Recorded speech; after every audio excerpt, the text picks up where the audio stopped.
pa ba ang pwede kong gawin para magkasundo ang mga bata? Magpakasal tayo. Kahit kailan hindi tayo pwedeng magkasundo. Hindi pagpapakasal ang solusyon para sa problema natin sa anak mo. Pareho lang kami na anak ko. Walang lugar sa puso mo. Nandito na kami. Mabuti naman nakarating ka na dyan. Para sa selebrasyon ng Pamilya Perante. Siguradong matutuwa sila sa ipapakita mong fireworks.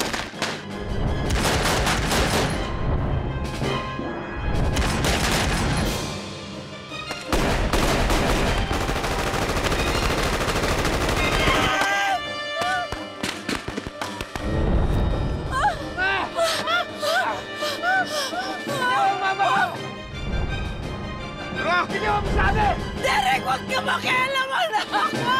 Bitawan mo yan! Huwag! Evita! Diyan ako magsabihin mo si Derek! Derek! Baba mo! Bitawan mo sa akin! Hindi ako mapayag na mapahira ng dugo ang mga kamay mo, anak!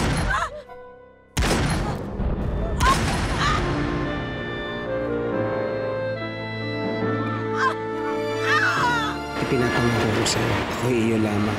Alfred, pinapangako ko din magiging mabuting asawa ko sa'yo. Alfred, sandali. Ginagawa mo. Ba't mo kinuhubaran? Ganyan talaga ginagawa ng mag-asawa. Huwag kang matakot. Ngayong 18 ka na, makukuha mo na ang pera mo. Makukuha ko na rin ang pera mo sa'yo.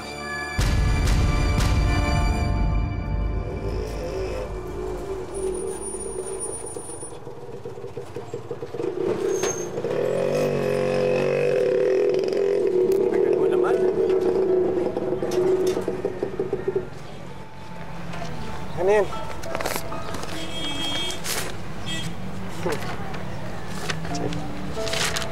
Certificate ni Salve. Kinalkal ko pa yun sa gamit ng asawa ko. Buti ka mo nagpagawa si Amparo ng birth certificate bago siya nalugutan ng hininga.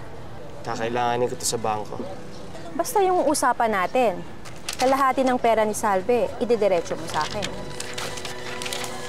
Marunong ako tumupad sa usapan. Sige na.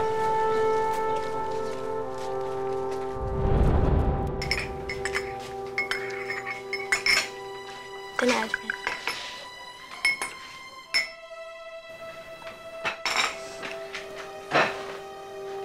Ano ba? Ang tamis? Ano bang panlasa yan? O sige, gagawa na lang ako. Wag na! Magbihis ka na doon. Bakit? Saan tayo pupunta? Punta tayong bangko. Bangko? Bangko? Doon ka nag-iipon ng pera at saka nag-withdraw. Gusto ko sana magbukas tayo ng joint account. Para pag nangailangan ka ng pera, may makukuha ka. Joint account? Ay, nako. Hindi mo rin maiintindihan eh. Kasi nung binata pa ako, may mga naipon akong pera. Gusto ko may pera tayong dalawa para makapagsimula tayo ng bagong negosyo natin, di ba? Sige na. Magtiwala ka lang sa akin. Ah, sige. Bihis ka doon. Dalian mo, ha?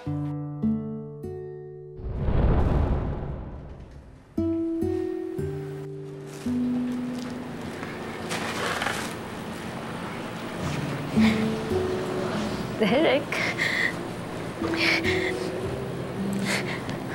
Mabuti naman ligtas ka.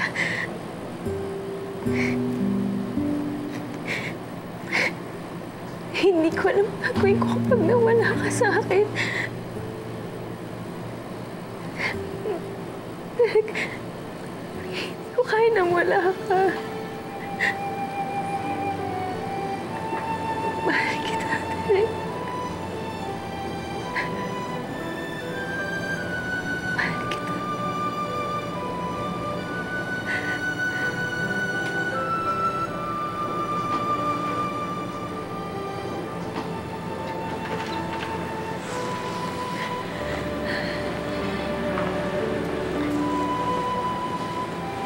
Joey? Hayaan mo muna magpahinga si Derek. Naiintindihan ko.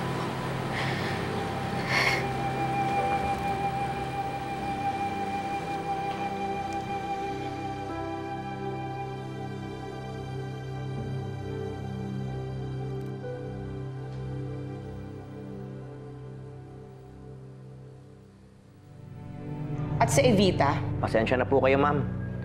Hindi kami nagtagumpay na itumba si Evita. wala kang silbi! Puro kayo mga inutil! May araw din sa akin ng babaeng yan. Hindi kita titigilan, Evita Perantes, hanggat hindi kita nabubura sa mundong ito. Open kami ng bank account ng misis ka. Okay, that's not gonna be a problem. Kailangan niyo pong i-fill out ang mga forms na to.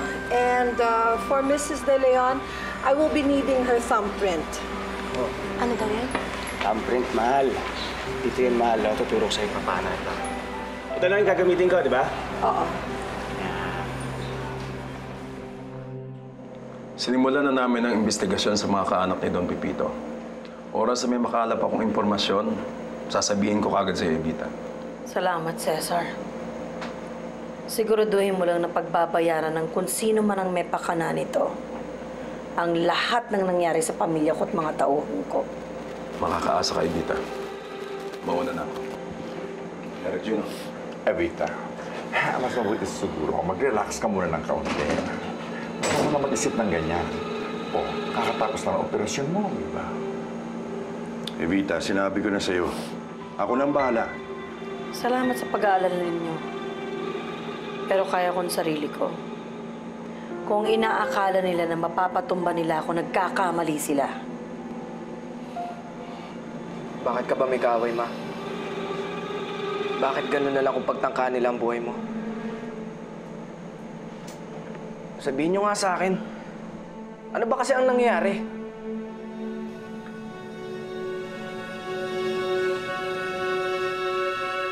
Sino ba yung mga taong yun, Yaya Maring? Bakit gusto nila tayong patayin? Hindi ko alam. Talaga lang marami ng masasamang tao dito sa mundo. Tahan na, tahan na. Baka mamaya kung mapano ka pa, baka makasama sa'yo, anak. Kaya marigo mo na sa tubig. Mabuti ka na. Julie, huwag ka na umiyak. Pero muntik tayong mamatay. Julie, hindi mangyayari sa'yo yun. Hanggat nandito ko, hindi ko hayaan may mangyaring masama sa'yo. Tama na yan. Tama na. Hindi mo na maaaring itago ang totoo, Evita. Ano ba kasi talaga ang totoo? Mas makakabuti kung malaman na niya. Para mapagandaan niya kung paano niya po proteksyonan ang kanyang sarili. Teka, sandali nga. Isalin niyo naman ako sa kung ano man ang pinag-uusapan ninyo. Totoo lahat ng narinig mo, Derek. Sangkot ang pamilya natin sa wedding. Ang papa mo ang pinuno ng sindikato. Nalaman ko lamang yun nung mamatay siya. Noon ko din lang nalaman na sa mundong iniikutan ko, mas marami akong magiging kaaway kaysa kaibigan. Mas marami ang gustong manakit sa akin kaysa magmalasakit. Pero pumayag kayo sumali sa illegal na pasugalan na yan? Alam ng Diyos na sinubukan kong talikuran ito. Naman eh. Buong buhay ko, wala kayong ipinamulat sa akin kung hindi gumawa ng mabuti at sumunod sa batas. Pagkatapos yun pala, napapaligiran ako ng mga demonyo at pinapayagan niyo na sarili ko, ina! Derek, kinailangan kong humalili sa papa mo. Yun lang ang paraan para mailigtas ko ang buhay mo. Pero hindi niyo... Ang buhay nating lahat.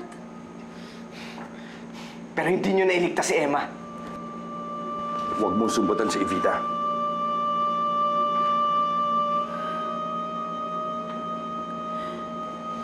Pinilit kong iligtas si Emma. Para lang maproteksyonan ko kayong dalawa. Ilang beses kong sinugal ang buhay ko. Ma, itigil niyo na to. Hindi titigil ito sa pagtalikod ko. Mabubuhay lamang tayo kung matututo tayo magsugal. Hindi. Hindi ako papayag. At hindi rin ako papayag, Derek. Hindi ako papayag na panghimasukan mo ang mundong ginagalawan ko. Yun ang dahilan kung bakit hindi ko sa'yo sinabi ang katotohanan. Inilihim ko sa'yo lahat. Ayoko mabahiran ka ng dumi. Ayoko maramihan ka. Ikaw na lang natitirang malinis sa paligid mo. Pero ma, hindi niyo na sa akin pwede itago ang totoo. Paano nyo malilinisan ang kamay kung nakapatay na?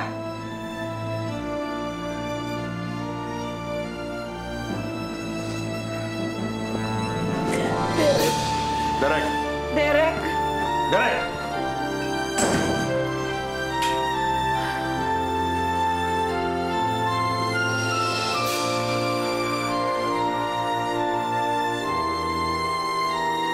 Derek!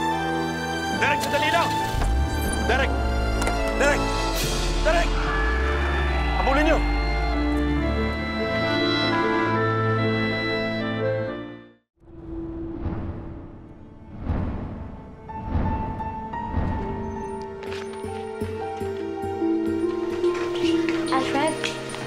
Alfred, ba't na tayo bumili ng mga bagong gamit dito sa bahay? Ayos lang naman tong mga lumang gamit mo dito eh. Napapakinabangan naman. Ano nga pala yung negosyo na binabanggit mo na papasukin natin? Alfred? Oh. Yung negosyo, kung ano yung papasukin natin na negosyo? Tsaka natin pag-usapan. Nilakad ako. Ha? Aalis ka na naman? Kakararating lang natin, ha? Huwag mo na ako hintayin. Tatagalan ako. Oh, sige, ingat. Oh, Nay, nag-bis na bis kayo. Saan ang lakad niyo? Basta may lalakarin lang ako. Nasaan ba ate mo? May sumundong barkada. Alam niyo naman yun. Pagka may sumundo, sumasama ka agad. Teka muna. Saan ba talaga ang punta niyo? Basta sabihin na lang natin na pagbalik ko, mayaman na tayo. Talaga, Nay? Oo. Kaya pagdating ng ate mo, huwag mo nang paalisin, ha? Opo, siyempre. Ingat kayo, Nay, ah. O, sige, sige. Ingat, Nay. Derek, sagutin mo naman ang tawag ko!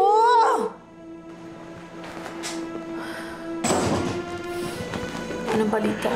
Natakasan ni Derek yung mga bodyguards niya. Sabi ko na nga ba eh. Yan na lang ang trabaho nila, hindi pa nila magawang maayos. Relax. Baka masyadong makasama sa yung sobrang init ng ulo. Paano hindi init ang ulo ko? Kanina pa ako tumatawag na hindi sinasagot ni Derek ang mga tawag ko. Hindi ko alam kung nasan siya. Kung natuntun ba siya ng mga kalaban natin, kung ligtas ba siya, kung saan siya pumunta, kung babalik pa ba siya dito, tuwi siya dito. Tama na. Huwag kang mag-alala. Hindi naman tumitigil ang mga tauhan natin sa paghahanap sa kanya. Tama na. Alam ko anong gagawin ko. Hanapin natin siya.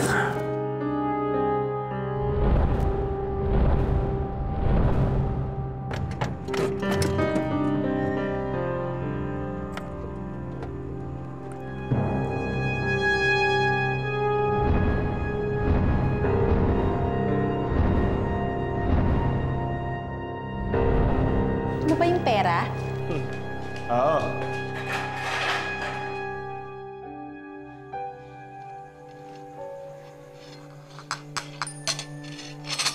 Ito yan, wala pa si Alfred.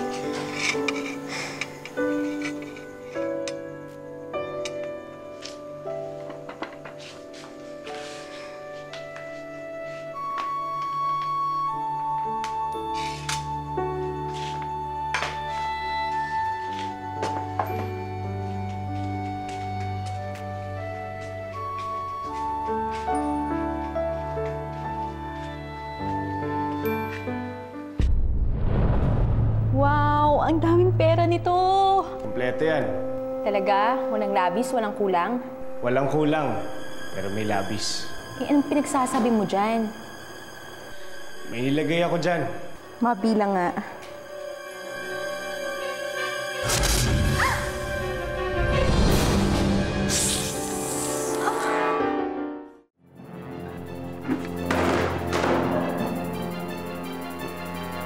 Galing pa sa Batanes ang ahas na yan. Nagkataon, may kolektor dito sa lugar natin. Swerte mo. Ikaw unang hinalikan yan. Pero nakakalason daw yung kagat niyan eh. Traidor. Parang ikaw. Tinraidor mo asawa mo. Tinraidor mo pera ni Salve. Kaya bagay lang sa'yo yan.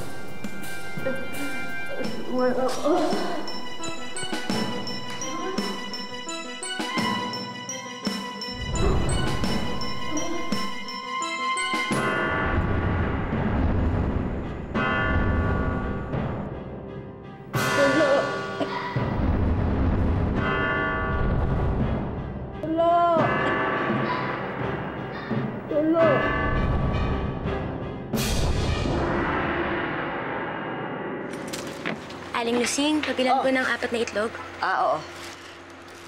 Ay, nako, ano naman kaya ang gagawin mo dito sa itlog na ito sa oras tong gabi? Para po yan sa almusal ni Alfred bukas.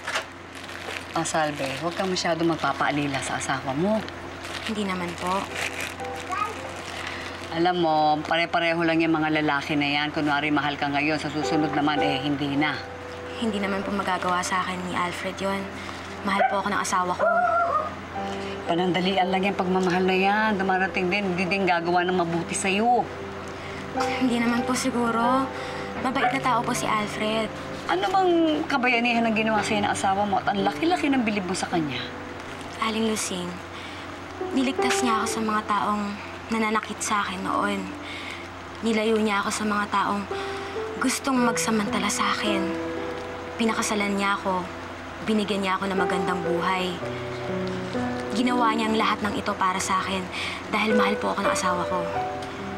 Sige po, mauna na po ako. Nakausap na namin si Pablo, yung anak ni Don Pepito. Wala raw siyang alam na atraso ng ama niya sa'yo para pagtangkaan ng buhay mo. Pinatay nila ang tao ni Pepito. Malamang inisip niyang pinagtatangkaan ng buhay niya. Kaya siguro inunahan niya tayo. Pinagbayaran na ni Don Pepito ng buhay niya ang pagtanggi niyang ibigay sa'yo ang Hannibal. At dahil sa pangyayaring yan, wala na hadlang para makuha natin ang Hannibal. Paano kung may kasabot si Pepito? At sabay nilang pinagplanuhan ang atakihin ng pamilya ko? Naku, huwag kang mag-alala, Evita. Hindi ko titigilan ng investigasyon. At palilitawin ko yung kasabot na sinasabi mo, kung meron man. Siguraduhin mo, Cesar. Dahil kung totoo man na may kasabot si Pepito, ang ibig sabihin niya na hindi paligtas ang pamilya ko. At mas lalong malalagay sa panganib ang buhay ni Derek. Kailangan mo mag-ingat, Pablo. Malaki ang posibilidad na balikan ka ng kampo ni Evita Perantes. Sila ang dapat mag-ingat. Dahil pinatay ng Derek na yan ang daddy ko. Huwag kang papayag na manalo sa laban ng mga Perantes. Kailangan ipaghiganti mo ang pagkakapatay sa iyong ama. Talagang maniningil ako. Sisingilin ko ng mahal ang Derek na yan dahil sa ginawa niya sa daddy ko. Galing mo? Mas okay ba ako kaysa kay Salve? Oo naman. Para ako na ipag-check dun sa bangkay. Eh, ba't mo pa siya pinagsasagaan? Papakinabahan ko yun. Tagalinis ako ng bahay. Tagaluto, tagalaba. Parang chimay? Hindi chimay. Ay. Thank you nga pala dito sa diamond bracelet. Kahit 20 ng kaya kita ibigay mo. Ngayon pa. Wow! Ang yabang mo!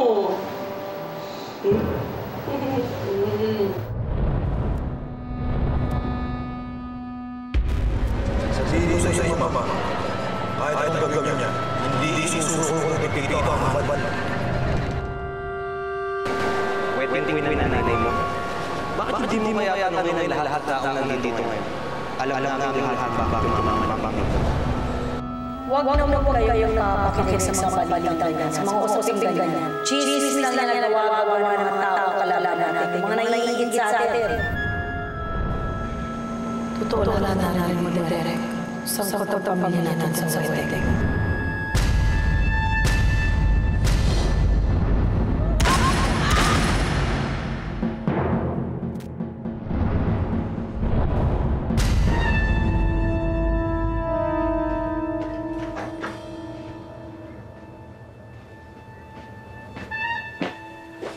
Salve. Alfred! Oh, Alfred, nandito ka na pala. Lasing ka?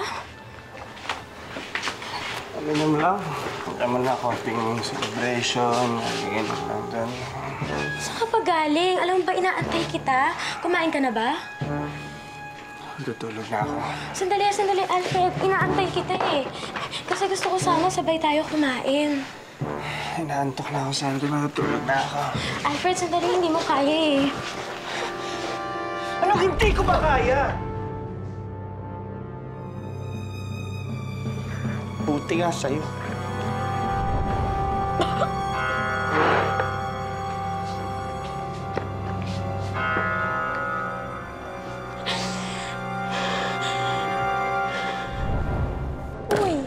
Kanina ka pa tulala dyan. Naiisip ko kasi si Derek eh. Hindi ko siya nakita ngayon. Baka umabsent. Uy! Namimiss mo siya, no? Tumihil ka nga dyan. Nag-I love you na ba siya sa'yo? Mayeta, kaina ka pa. Uy! Love mo na siya, no?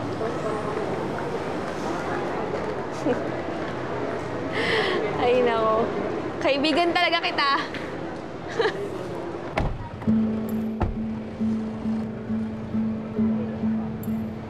Zoe, Django? pwede ba kitang makausap? Oh, sige po.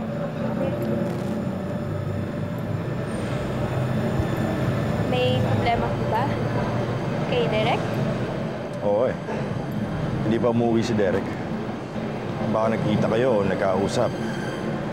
Gusto lang namin makasiguro na ligtas siya. Hindi pa po nag-usap eh. Kung sabi mo, kahit nag-usap kayo, hindi mo rin sasabihin sa amin. Juno. Totoo naman eh. Binakuran na ni Derek ang babae yan. Kaya imposible magsabi pa siya sa atin. Tumigil ka na, Juno. Pwede ba antayin mo na lang ako sa kotse? Sige na.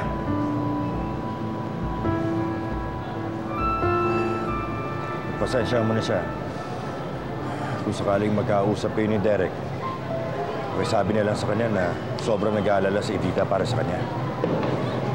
Sige po. Sakit na ulo ko. Masakit ulo mo? Gusto mo hilutin ko?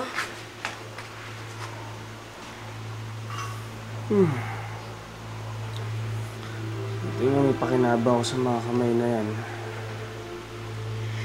Gusto mo ba lang kumain? Gutom ka na ba? Sandali lang ha. May nakasalang dyan na isda. Sige, sige.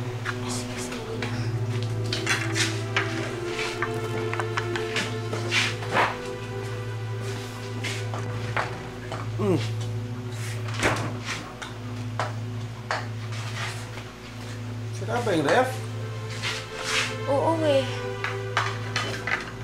Hindi pa napapaayos? Hindi pa kasi sayang naman yung ibabayad natin kasi mahal yung ibabayad dun sa piyesa. Paano gusto ko ng malamig na tubig ngayon? Malapit lang naman ang tindahan. Kahit anong oras, pwede mo naman akong utusan para bumili ng yelo. Gusto mo ba ng yelo? Bibilan kita.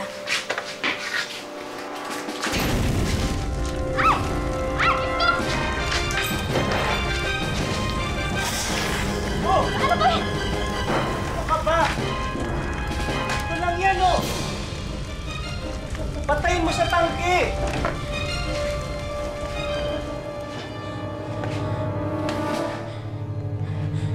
Susulugin mo pa yung bahay, eh. Pasensya na, nataranta kasi ako eh. Nasunog na. Magluluto na lang ako uli. Ay, kasi bibili na lang ako ng yelo. Wag na, wag na!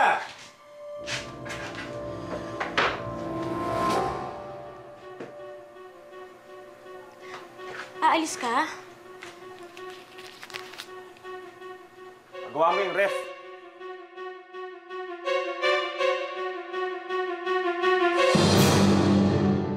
Ano nangyari dyan sa mukha mo? Bakit may pasa ka? Sinasaktan ka ba ng asawa mo? Kasalanan ko naman po eh. Ang tanga-tanga mo kasi! Pasensya! Puro yung narinig sa'yo, pasensya! Hanggang kailan ka ba ganito, Derek? Kailan mo ba kailangan iwasin mga bodyguards mo? I care about you, Derek. Handa akong tulungan ka. Damayan ka. Vice, please meet Miss Verna Hornales. It's nice to meet you, Enrique. Imelda. Yes. Buhay na buhay ako. At handang-handang tumulong sa'yo kung tutulungan mo ako. Natutuwa ako. Maaari tayong magsanib puwersa. Ay, si Derek, oh. Titimbrihan ko na si Boss Django. Lumabas ka lang ng konti, Derek. Patay ka. Tara! Dama! Hindi ko inaasahan na bibigyan ako ni Lola Fausto ng ganito kaenggrandeng pagsalubong. And I'm very, very happy to be back home. Sana bukas may babalik ko lang ang dati nating pag-ibig, ang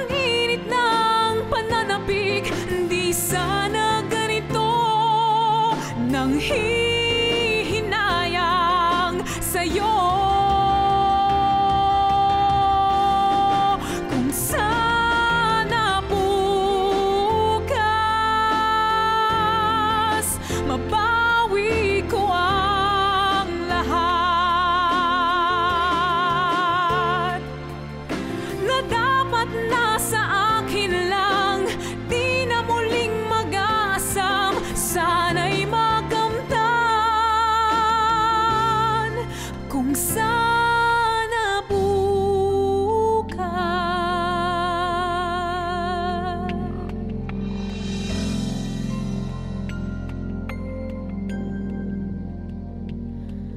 Dati